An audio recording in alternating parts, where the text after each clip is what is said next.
This is the story of a writer who was found alone by some rogue boys. They held her captive and forcibly did something disgusting to her.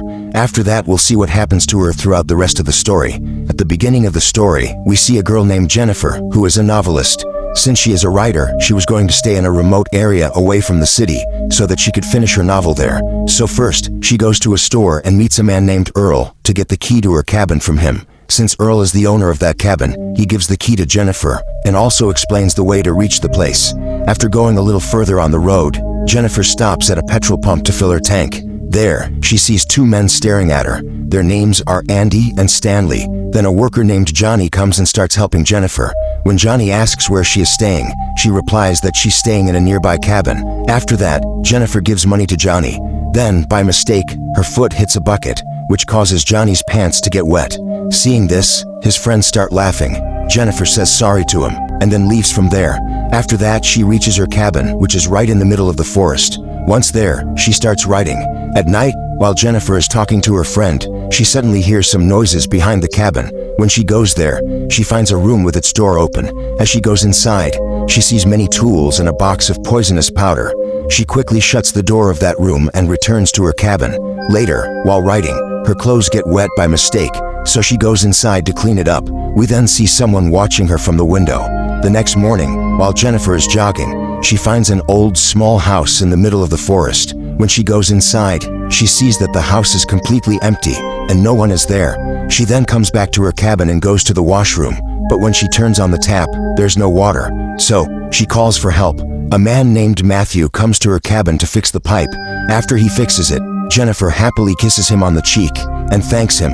Now Matthew is a bit shy and foolish, so he runs away, feeling embarrassed. In the evening, Matthew goes fishing with Stanley, Andy, and Johnny. While talking, he tells them that the girl from the city kissed him on the cheek. Johnny feels bad after hearing that and says, "This can't be true." Then Stanley shows Johnny a video of Jennifer on his camera, which means Stanley was the one watching her through the window earlier. After seeing this, Johnny's intentions turn bad. He starts talking badly about Jennifer to his friends and says, "I will hunt this girl tonight." That night, while Jennifer was sleeping, she heard a noise at her door. When she goes to check, she finds a dead bird lying there. This scares her a lot. She runs back inside her cabin, but as soon as she enters, she sees photos of those men on her laptop. This frightens her even more. Suddenly, all three of them come into her room and surround her. Jennifer asks them why they've come there and lies to them, saying that her boyfriend is about to arrive so they should leave immediately. But Johnny says, "I know she doesn't have a boyfriend. I even heard she kissed Matthew on the cheek." Saying this, they call Matthew and bring him inside. Jennifer tells them that she only kissed him to thank him. Johnny then says, "I know city girls very well, and I also know what they really want." Then Johnny gives a bottle of alcohol to Jennifer and tells her to drink it. Jennifer doesn't want to, but Johnny says, "If you drink this, we'll leave." So Jennifer drinks the alcohol, even though she doesn't want to, but even after that, they don't leave. Then Johnny puts a baseball bat in Jennifer's mouth and tells her to show her teeth. Jennifer does as he says, but Johnny starts shaking the bat against her teeth. After that, he takes out a gun and tells Jennifer to kiss it, saying, "Imagine I'm your boyfriend." He forces her to kiss the gun and puts it inside her mouth, shaking it. Matthew doesn't like any of this, so he turns his face away. Then Andy puts a bottle in Jennifer's mouth and is about to break it, but Jennifer pushes him down. She quickly takes out a spray from her bag, sprays it into Stanley's eyes, and runs away from there. Now it becomes morning while Jennifer is still running. On the way, she meets two men, one of whom is the same man named Earl who had given her the key. She tells them everything that happened. Then the other man tells Jennifer, "I'm a sheriff, so don't worry." After that, the sheriff tells Earl to go to the other side of the forest. Saying this, he takes Jennifer with him back to her cabin. When they go inside and search, they don't find anyone there, but the sheriff finds Jennifer's beer bottle. Then he says, "Maybe you imagined all this because you were drunk." But Jennifer says, "No, they really tried to force themselves on me." Still, the sheriff doesn't believe her and begins searching her, and we see that he starts touching Jennifer's body inappropriately, pretending it's part of the search.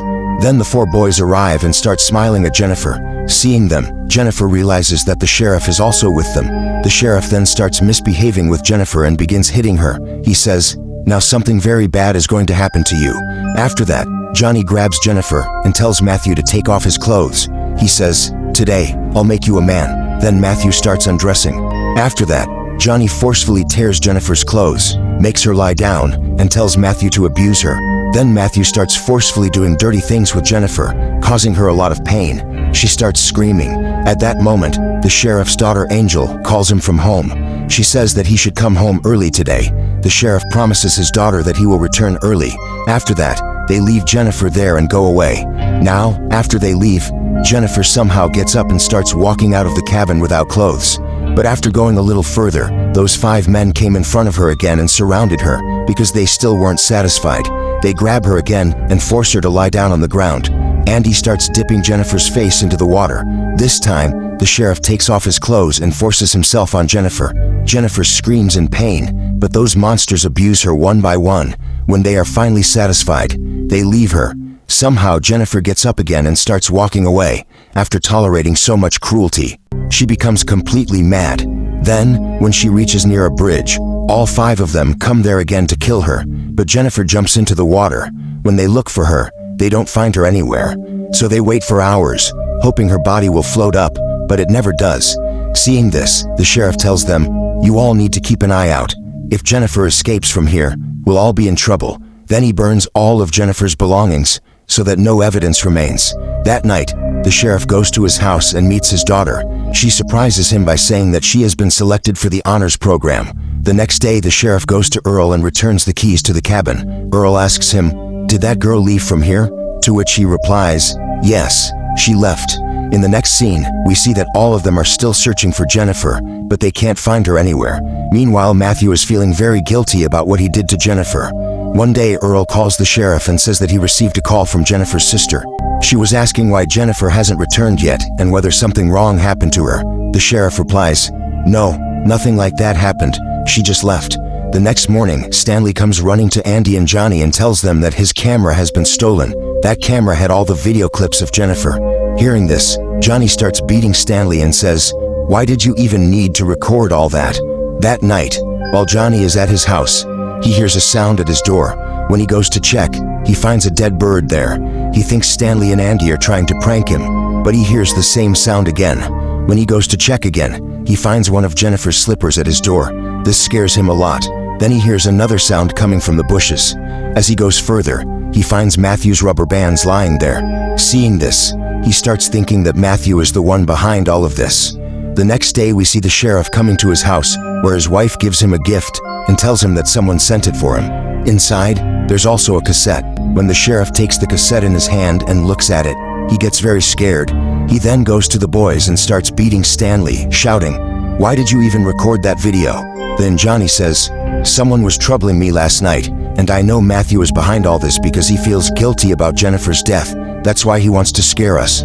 Then the sheriff tells them to find Matthew and bring him back. He himself goes to Earl and shoots him dead because Earl had started to suspect him too. Meanwhile, Matthew is sitting outside Jennifer's house feeling guilty.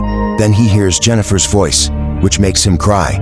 When he goes upstairs, he sees Jennifer sitting on a sofa in front of him. She calls him over and says, "I know you're feeling guilty."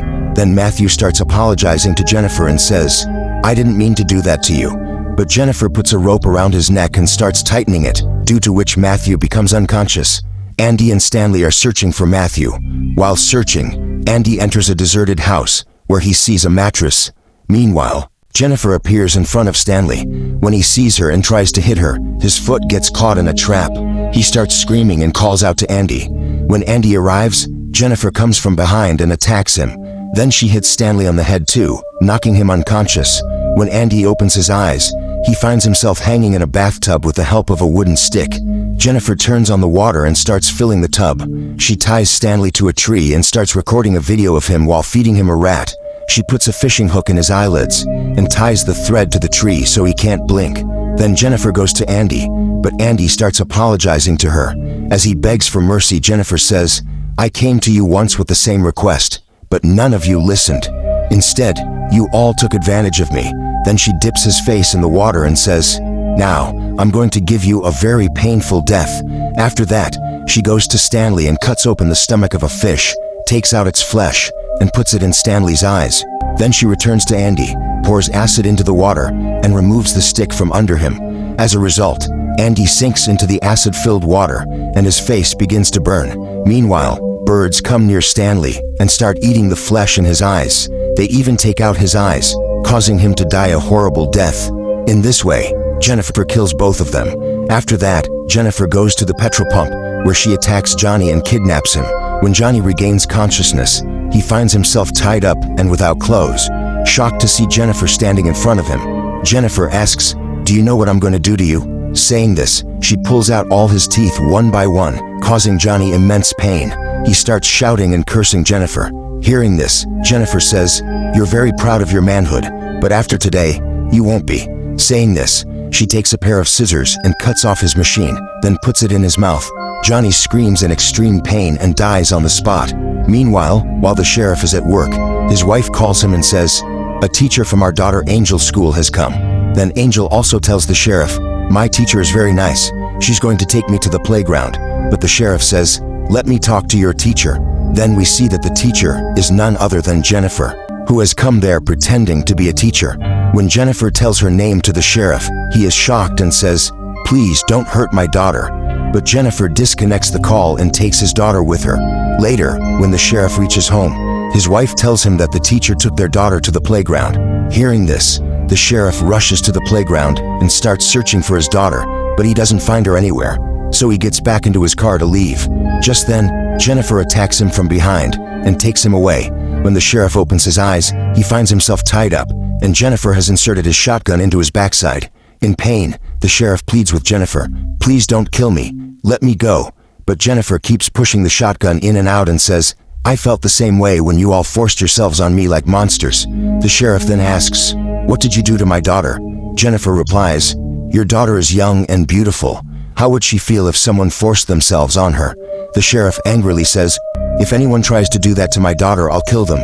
Then Jennifer says, "That's exactly the punishment I'm giving you, because you did the same thing to someone else's daughter."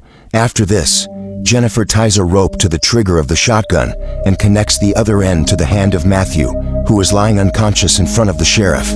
Then she tells the sheriff, "When Matthew wakes up, both of you will die." Saying this, she goes outside and sits down. Eventually, Matthew regains consciousness and is shocked to see the sheriff.